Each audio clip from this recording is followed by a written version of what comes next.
Let's start off with Mike. Mike, you're first up on the Vegas take. What's going on? Yeah, how you doing? Hey, on a couple of things that you just talked about, those people are radical news people. They got them on every station. So, you know what I'm saying? I could forgive that. You don't have to listen. You're smart enough. Listen to what they say. What the good stuff is, you suck in. What the bad stuff is, you filter out. Another thing is, I agree with the rebel flag, man. Get rid of it. That would be like the Japanese celebrating Pearl Harbor and flying the flag, right? Yeah, I'd like to see that, right? I get you. I understand what you're saying. Sir, if I could just talk about your first point for a second. Whether you're a wacky news person or not, I don't think it's ever okay to be racist and say racist things. I think we need to call those people out. It could be on the left or the right, sir. I'm just giving you a couple spots. I understand that, yeah. sir. But some people wholeheartedly don't believe they're racist. You can tell them, and I'm saying everything can be pointed against them, and still in their heart they don't think that. Well, I mean, because they're ignorant. You can talk. You could because they're ignorant. You could. There are people behind bars that raped children, and then when you ask them if they're a rapist, I guess they could also say no. It doesn't mean they're not a rapist. And they do. What I'm saying? Heck, what about pedophiles? You know what I'm saying? Absolutely, I agree with you, sir. Right. Got your private part off if you have a hard time. Well, I don't disagree with you, but all I'm trying to do is call people out, and I think Tucker Carlson has shown his true colors, for lack of a better term. There's radicals on the other stations too. Believe me. There's radicals. Sadly, strong, and I don't agree with them too. So let's absolutely agree on that. Agree to disagree. And then absolutely. A couple other things that we talked quickly about. I would rather have a rude lion running my country than a sweethearted, kind Patsy. What have we heard from about North Korea lately? You know what I'm saying? That was a threat. Remember when he took over the presidency? That was a threat. We don't even hear about that anymore. What is hold on a second. What did Obama do about let me pull. Well, what has Donald Trump done about that? He would have paid for it. Hold on a second. Obama barred what do you financially. mean? North Korea didn't bomb this country. North Korea didn't do anything to this country when Barack Obama was president. No, but the thought process is that Donald Trump was going to put, he was the Antichrist. He was going to create a nuclear war. He was going to be the end of the world. And actually, he's done the exact opposite. He's been able to negotiate with the most dangerous of diplomats to avoid us going to war. What did he negotiate? What did he change as far as Kim Jong-un's thinking? What did Donald Trump negotiate? I'd love to hear. Why have we heard nothing from Kim Jong-un? That's not what I asked. No, that's what I'm asking you. You just said obviously our relationship with North Korea is significantly better now than it was during the Obama administration. Well, funny you say that. Funny you say that because Mike Pompeo was on a plane headed to North Korea 6 months ago with a meeting with Kim Jong-un, and Kim Jong-un canceled that meeting. So I ask again to both of you. I mean, Brian, you can cancel a meeting for a number of reasons. Okay. That doesn't reflect on our relationship with North Korea. So I ask you the question again, sir. Okay. What has Donald Trump negotiated with Kim Jong-un since he's been president? Can you name me one thing that you say, wow, I can't believe he got Kim Jong-un to agree to that? Name me one thing, sir. I'm not afraid that we're going to be in a war with North Korea anymore. That's not what I asked you. That's fair. I was afraid with Obama. And why? Why were you afraid under Obama? He didn't negotiate. He didn't do anything. And I'm asking you sir, with all due respect, I'm asking you, what did Donald Trump negotiate that makes you feel safer? I don't know, man. I'm saying, okay. So you don't know why you feel safer. All right, sir. I appreciate the phone call. He feels safer because the threat has not been mentioned as often as it was. I asked now, him, as far as the steps to take place, what happened to create that threat being diminished? He doesn't know the answer to that question. But he still. But I agree. Well, yeah, because no one's discussing it right now. Okay. North Korea was talking about bombing the United States for quite some time. That conversation has ceased. Okay. Well, Donald Trump has met with Kim Jong-un on several occasions, he has. 2 or 3. And every single time they meet, he will not say that he has done anything as far as at the negotiating table. He said we're still working. Well, in this case, Brian, actions speak much louder than words do. Just talking to someone doesn't mean that they actually negotiated anything, and there's no evidence to support the fact that they have. I think you guys give too much credit to Trump. I think it's Dennis Rodman. Yeah. that deserves the credit. He's a great rebounder. Actually, Rodman is the one that created that relationship. He was the intermediary, and that's the absolute truth. Well, I'll tell you one thing, Donald Trump. Dennis Rodman might have saved the world. I'll tell you one thing. Prevented World War III. I'll tell you one thing Donald Trump did do. He sat there on a world stage and took Kim Jong-un's side over Otto Warmbier. Let's take some more phone calls. 702-257-5396. Let's go to Brian. Brian, you're next on the Vegas take. Hey, what's up, Brian? Hey, good morning, guys. Yes, sir. Hey, I just want to start by saying, JD, you have more patience than any man I've ever met in my life. Thanks, I appreciate that, Brian. And that's probably, I deal with some things here every day, and that's all right. Hey, but what I want to say is, you posed a question of, which first of all, I think George Floyd's death was tragic, but you posed if he was white. My question is, if he was white, same thing happened. Would we have had a 4-day funeral? Okay, so absolutely not. I'm sorry. TV for him? This guy Are you was asking? a hardened criminal. I'm sorry. Are you asking the person that you agree with and everything that you want to coddle, or are you asking me? I'm asking you. What do you mean Okay. coddle? All right. So let me answer that Coddle, question. Brian. Just because he agrees with me doesn't mean he that it's going to be a coddle conversation. No, you made when someone calls in and they agree with you, you say, "Oh, what a great point! You show so much empathy. I totally agree with you." He's just agreeing with me. It's okay to agree with me. I know, Brian. but you took a cheap shot and you said I have to deal with things here every day. What, like a host that's prepared for the radio show? Is that what you have to deal with? Are you saying what I'm does not that prepared? mean? No. I'm fully prepared every single day. Okay, Brian. I don't want to get personal, but you said I No. have to deal with things here every day. I'm not sure what you meant by that. Just you disagreeing with me and us going back and forth all the time. Well, that's what makes a good radio Well, show. that's last fine. night. Well, Okay. then I guess, Brian, you have to deal with me, too. Is that what you wanted to hear? Now everything's even. I have to deal with you taking a crap 3 times a day during the radio once. show. I left at 9:26 earlier for 1 minute. My wife happened to be here, and she literally broke into the bathroom and scolded me for leaving for 1 minute. I have patience for your fluctuation during the show 10 times a day, so I have a lot of patience. It's a very small apartment, and the the stench does tend to travel. So I have a lot of patience when it comes to JD using all my toilet paper every day. But anyway, getting back to what we were talking about, sir.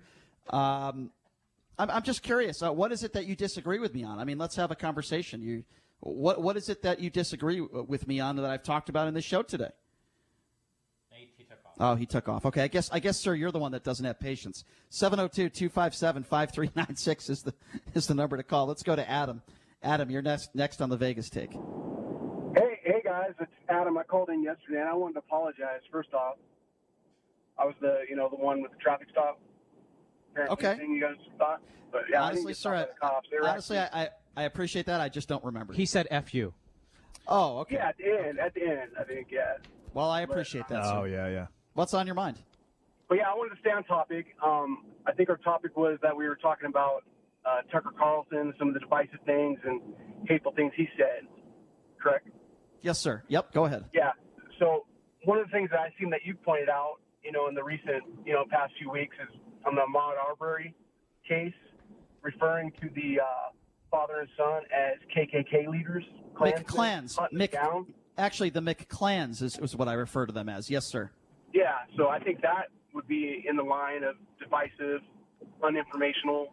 All right, so let's go with that for a second. You think I'm uninformational by calling the McMichaels the McClans. All right, let's go with that for a second. After the son shot this innocent African-American kid, he called him the N-word. They chased him down for, we're learning now, 8 minutes. They hit him with their car. They chased him with guns. For most people in society, they would call that a lynching. They have a history of saying racist things. And imagine standing over somebody that you just murdered and then calling them the N-word. So you're calling me misinformed for calling them racist or Klan members? Please explain how I'm misinformed, because I know actually what took place there. Well, he is a former law enforcement officer, and I believe so he can't be a racist? So he can't be a racist because he's a former... I believe he did have some contact and knew the criminal history of this particular person. What does that have to do with what I just said? I just gave you the actual... It doesn't justify the... Okay, so let me clarify for you. Okay, so let me clarify. All right, so no, it's not. You're an idiot for saying that, okay? First of all, let me clarify for you what I mean when I call them McClans. Most KKK members are racist, okay? I am mocking them because I believe they are racist. Do you not understand that when I call them McClans? Do I literally think that they're burning a cross and they're hanging an African-American from a tree in their backyard? No. But what I am saying is that I believe they are racist based on, and most people would agree with me, the murder that took place. What part of that, sir, do you not understand? If there's someone on the face of or in the United States right now that has any type of that has been publicized, Travis McMichael would be that person who would most likely to be a member of the Ku Klux Klan, considering the fact that he not only said he called him the N-word after he shot him as he was dying. He chased him down, and then he had social media posts over the last 3 months and text messages that were exposed that exposed him as absolutely a racist. So now, JD is now, do we have definitive evidence that he's a part of the Ku Klux Klan? No, absolutely not. No. And so I never said that. You're right in that regard, but to assume that a guy like him would be in the Ku Klux Klan is not unreasonable at all. Well, Sir, and my point was that he was saying these things the first day it came out, and talking about he's a Klans member. Yeah, and I was wanna right. Get towards the other topic where you're saying, could the Floyd thing happen to a white person? Yeah. Yeah, it could. Uh-huh. There could be a white person. Okay. White people highly abuse drugs and are addicts and have contacts with the police. Okay. And So you don't believe? All right. So let me ask you another question then, sir. Possibly. So let me ask you another question then, sir. And to me, it's a very very simple question that I'm going to ask you. Do you think that this murder of George Floyd had absolutely nothing to do with race? It's a simple question. I think there's factors. The factors are a lot of it can be poverty, why he's committing crimes. That's not what I asked you. That's not what I asked you. That's racial. Okay, but that's not what I asked you. I said that, do you think that this actual murder and what these 4 officers did had absolutely nothing to do with race? No, and you know why? Because it hasn't been fully investigated, and they both worked together in a nightclub for years. Okay. And we don't know if there's a personal grudge that an officer has against him and hasn't been investigated, because that officer worked there for 15 years in a nightclub job, and he's a highly paid officer. Well, so I just want to be clear. I think they definitely had bad blood. Okay, so obviously. I just want to be clear. I think they knew each other. And I believe that it's pretty much guaranteed that if George Floyd was Caucasian, we wouldn't have had this massive response. Yeah, I'm fairly certain that it's race related. I want to be very clear on this last phone call. In this phone call, he said, "I'm a racist because I called the McMichaels, the father and son ambiguously Klan duo, who basically lynched this poor kid Ahmaud Arbery. But I'm a racist for calling them Klan members. But yet, when it comes to George Floyd, this man just calls up and doesn't think race had anything to do with it. But I'm misinformed and I'm the racist." Okay, sir, have a nice day. You call Benjamin Crump Benjamin Crumbs. I did do that. Doesn't mean he's literally like a piece of toast. Exactly. I'll put some jelly and butter on that. It's a nickname. 702-257-5396. Talk about misinformed. Let's go to George. George, you're next on the Vegas tape. Hey, what's up, George? I want a white. Okay, I think we lost George. 702-257. We didn't lose him. 257-5396 is the number to call. Scott, you're next. What's going on? Hey, Scott. I had pretty much knew what I was going to say, but I think I'm lost right about now. What you guys were just talking about with the Floyd shooting, trust me, 100% was wrong. That was a bad cop, period. And I've been reading everything. Yeah, they did know each other from working together, and there was bad blood, period. All 4 of those cops would go to jail, 100%. I don't think that Thomas Lane's going to jail. Right. Now, and put them in general population and tell everybody they're ex-cops. See what happens, okay? Mm-hmm. Now, let me touch base on one thing about Black Lives Matter. My issue is all lives matter. I have not heard anything from the Black Lives Matter about the young black guy that shot that retired black captain, I think it's St. Louis, Omaha, wherever it was. They don't scream and shout about that. And I'm from Chicago. I live in Vegas now. Can I respond to that? Can I kind of give their side? Because I've talked to members of Black Lives Matter, and here's what I've heard from some of them. I'm talking about those that are not trouble starters, that are doing peaceful protest. They believe that all lives matter.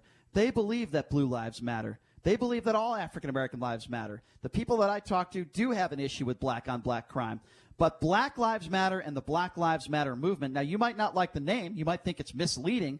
But the Black Lives Matter movement is specifically about one cause when it comes to black people, and that is police and police brutality. It doesn't mean they don't care about this guy Dorn who tragically was murdered. It doesn't mean they don't care about officers' lives or white people's lives. It doesn't mean that. What it means is that their cause specifically is about the relationship between law enforcement and minorities. Do you get where I'm coming from there? No, I totally get that. I totally get that. But one thing you didn't hear about in the news, and I'm not sure what city it happened to, a young female white cop pushed away another white cop that was harassing a black kid and told him to get out of there. It's uncalled for. But you don't hear good stuff like that. I honestly believe about. Can I respond to that? Can I respond to that? It's because that's what police officers are supposed to do. We shouldn't Absolutely. we shouldn't have to congratulate every single time a police officer does their job. I'll tell you what we should talk about, and we have been talking about it. We're talking about Shea, Officer Shea, and fallen officers, heroes that get shot, some of them sadly losing their lives. But we shouldn't have to talk about a police officer who pushed off another white police officer off for an African-American because one of the officers was acting incorrect. I'm glad the officer did that, but Black Lives Matter should not be talking about. They shouldn't have to talk about those issues because that's what cops are supposed to do, protect and serve. And I get that. What I'm trying to get to on that point, though, is all these news media, CNN, NBC, Fox, and now all of them are showing all this bad stuff. And you know, they just now took off Live PD and they took off the show Cops.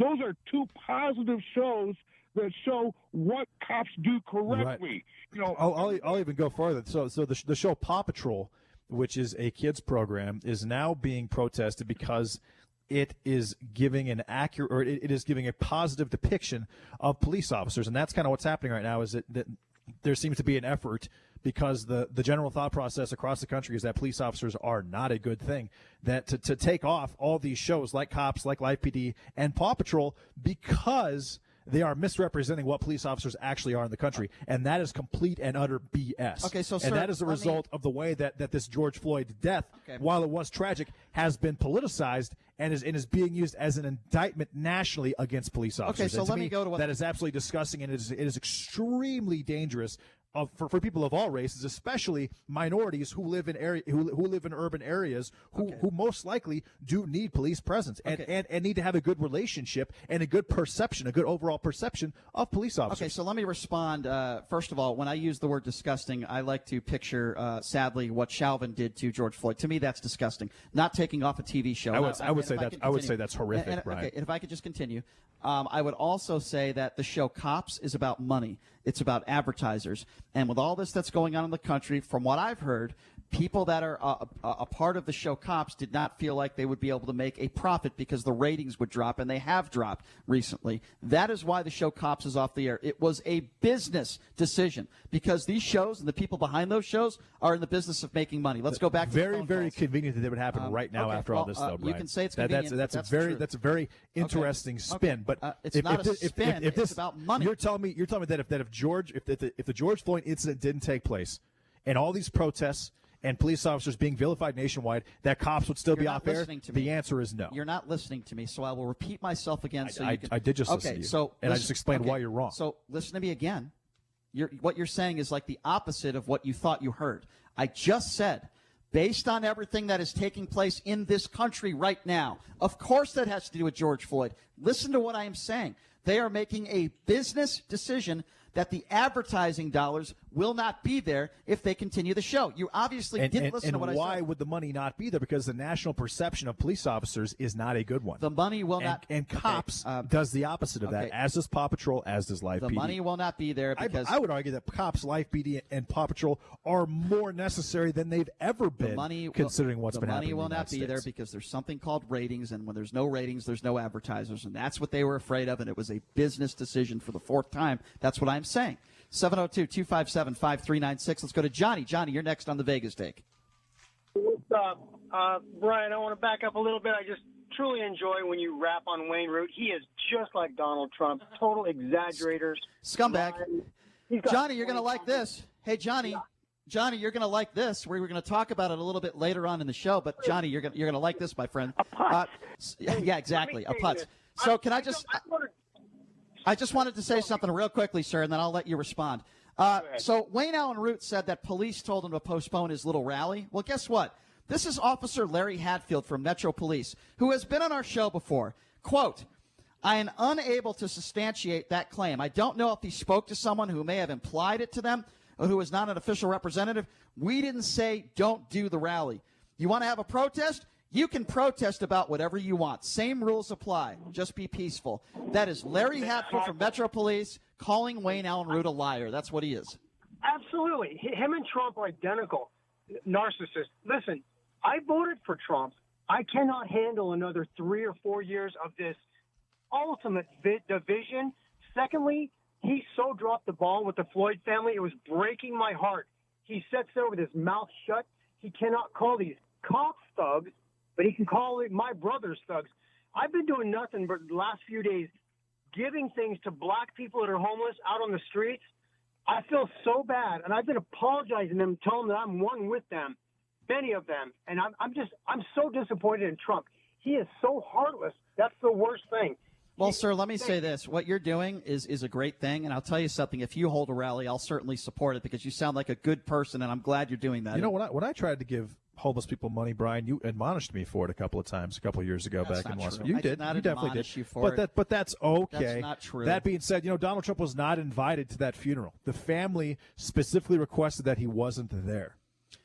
I didn't admonish you for giving money. In fact, I told your father what you did, and I thought it was a very kind-hearted thing. You could ask your dad about that if you don't believe me. We had a little bit of fun because when you gave a homeless person money, she coughed in your McDonald's French fries, and then I was joking about it and said her spit got on your food because I was trying to freak you out, and it worked, by the way, because you didn't eat the fries, and then I ate them. No, I have never. You did not eat those fries. I did. I did have some of those fries. I did actually. After they were coughed on? I did. Well, I kind of exaggerated. She really didn't cough a lot, but she coughed a little bit. It was a bit of a cough. I've never spoken down to anybody for helping the homeless. I don't know why you'd make a statement like that. It's just simply not true.